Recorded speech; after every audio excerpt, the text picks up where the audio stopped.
గురుజీ పిల్లలకి చిన్నపిల్లలు మనం బయట తీసుకెళ్ళి తీసుకోవడానికి చుక్కలు అంటే కానీ పైకి వచ్చిన తీసుకెళ్ళి మనం బాబా వీళ్ళు పెట్టి కానీ బాబా ఊది పెట్టేటువంటిది బాబా రక్షణ అని పెట్టిన దిష్టి చుక్కలాగా పెట్టద్దు. బాబా ఊది అనేక రక్షణ అనుగ్రహం పిల్లల మీద ఉంటుంది. మూఢనమ్మకాలు అంతకంటే దిష్టి చుక్కలు వాటి గురించి ఫస్ట్ టైం ఇక్కడికి వచ్చినటువంటి వాళ్ళు జాగ్రత్త గుర్తుపెట్టి ఈ రకమైనటువంటి తంతుల్లో పడకండి. జ్యోతిషాలని, హక్కులని, ఈ తంతులని, ఈ ఆచారాలను, శకునాలను, మంచి రోజులను ఏది లేదు. బాబా దగ్గరికి మనం వచ్చిన తర్వాత ప్రతి రోజు మనకు మంచి రోజు. అంటే చెడ్డ రోజులు ఏంటట? అవి వాటిలో నిజాలు ఉన్నాయా అండి? జ్యోతిషం నిజమా, వాస్తు నిజమా, అబద్ధమా, ఆ కాంట్రవర్సీ కూడా మనకు వద్దు. We don't waste our time even that. అది కూడా మనకు వేస్ట్ ఆఫ్ టైం. దాని గురించి ఆలోచించడం కూడా. నా మంచి చెడ్డలు నాకుండే ఆనందం, దుఃఖం రెండింటికి కారకం బాబా. బాబా ఇస్తాడు. మంచి రోజున ఇస్తాడు, చెడ్డ రోజున ఇస్తాడు. నా గ్రహస్థితి ఎట్టున్నా ఇస్తాడు, వాస్తు ఎట్లా ఉన్నా జరుగుతుంది. నాకు ఇచ్చేటువంటి ఇవి కాదు బాబా అనేటువంటి గుర్తింపుతో పోతే అది బాబా మీద ఆధారపడుతుంది. వీటి మీదంతా ఆధారపడకుండా ఉంటాం. బాబాకి పూజ చేసి మంచి రోజు చూసుకుని పూజ చేయాలని ఆలోచించుకున్నాం.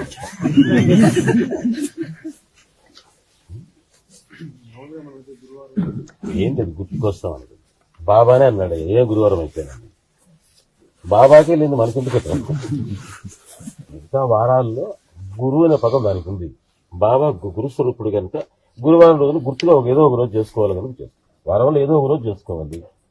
దాంతో గురువు అనే పేరుతో ఉండేటువంటి వారం అది, కాబట్టి గురువారం అని అంటాం. అంతకు మించి ఎటువంటి ప్రత్యేకమైనటువంటి ఎఫెక్ట్ దానికి ఏం లేదు. అంటే ఇప్పుడు పెద్దవాళ్ళు కొంతమంది చెప్పాను అంటే బాబా లాంటి వారికి చేస్తున్నప్పుడు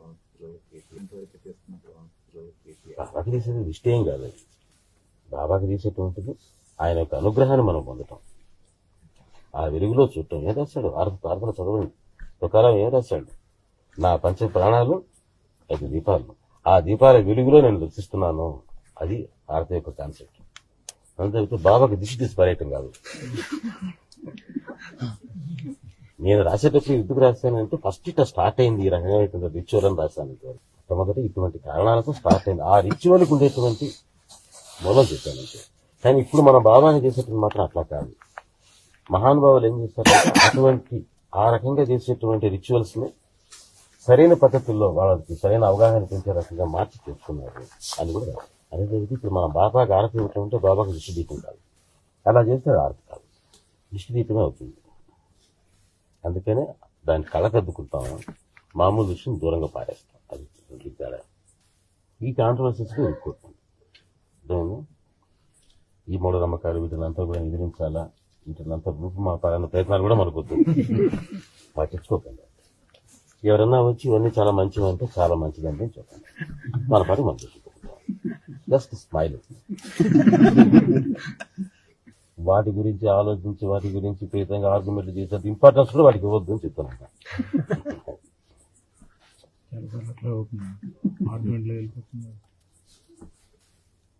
ఎందుకంటే వీటికి ఆర్గ్యుమెంట్లు చేయలేదు సార్. ఇది మనకు బాబా పట్ల ఉండేటువంటి ప్రేమగా ఆధారపడింది. నాకు ఉండేటువంటి మంచి సెటప్ చూసుకునేటువంటి వాడు బాబా అనేటువంటి మీలో ఉండే కన్విక్షన్ వల్ల మీకు వచ్చినటువంటి అవగాహన. ఈ అవగాహన ఎదుటివాడు కూడా రావాలని మీరు అనుకుంటాను లేదు కదా. అవి వీటి మీద ఎవరికైనా ఉన్నాయనంటే వాడికి ఆ కన్విక్షన్ లేదు. నాకు అంతకంటే ఏం కాదు. నాకు ముహూర్తాలు చూసుకుంటున్నాను, నేను వాస్తు చూసుకుంటున్నాను, జ్యోతిష దేవి బాబు అని చేయి జాపుతున్నాను అని ఎవరన్నా అన్నాడని అంటే బాబా మీద ఇంకా అంత కన్విక్షన్ వాళ్ళకి రాలేదు అని అర్థం. అది చూడం కాదు. కాబట్టి ఆ కాంట్రవర్సీస్ మనకు మంచిది మంచి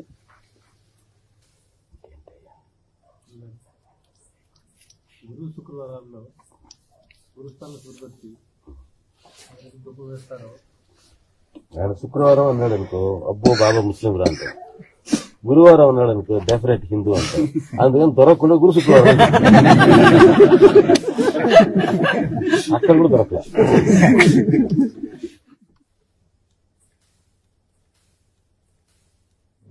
శుక్రవారం అంటే గట్టి చెప్పంటే లేవు. అది ఏమవుతుందంటే ఒక ప్రత్యేకమైనటువంటి సాధన చేసుకుంటూ పోయే వాళ్ళకి ఒక్కొక్కరికి కొన్ని రకాల గుర్తులు పెడుతుంటారు. వాళ్ళకి ఇంట్రెస్ట్ పోకుండా ఆ ఇంట్రెస్ట్ వల్ల ఏమవుతుందంటే కొన్ని విషయాలు వాళ్ళకి పడతాయి. ఇది జరిగితే బ్యాడ్ జరుగుతుంది అలా ఆ వ్యక్తికి సాధన చేసుకుంటూ పోయిన ఒక వ్యక్తికి ఎందుకు మనకు అనిపిస్తుంటుంది అన్నమాట. ఆ అనిపించినప్పుడు వాడి బాడీలో ఉంటుంది సార్ పడుతుంది. అదేంటి బాబు క్రియేటివ్ యాక్షన్ క్రియేట్ అవుతుంది బాడీలో. ఆవిడ చదువుతాం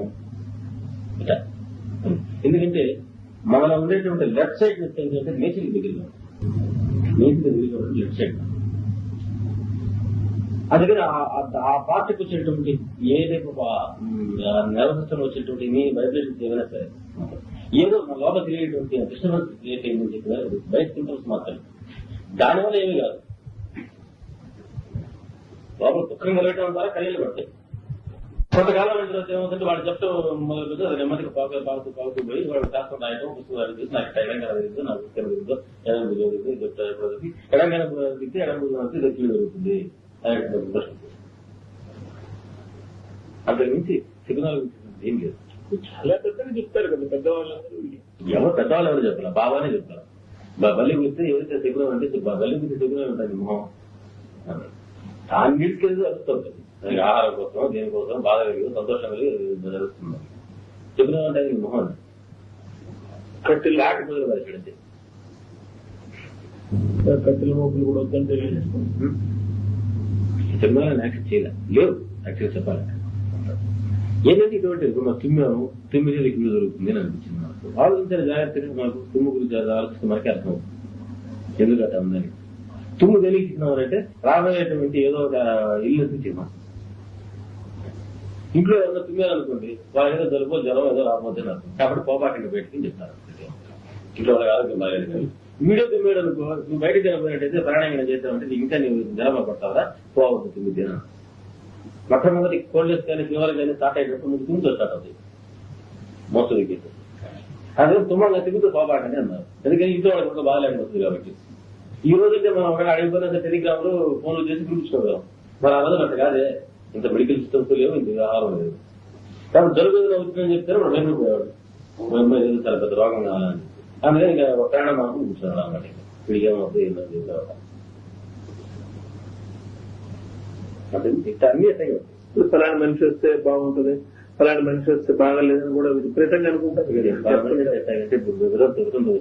వితంతో దుఃఖాన్ని ఇస్తాను అంతా పోగొట్టుకున్నటువంటి దుఃఖంలో ఉన్నటువంటి వ్యక్తి మనం పని మీద పోతున్నప్పుడు ఏంటంటే మనకంటే మనకు ఫీలింగ్స్ ఆ రోజుల్లో ఎట్లా ఉందంటే ప్రతి వ్యక్తికి కూడా ఒక సోషల్ రిలేషన్షిప్ చక్కగా ఉండేది.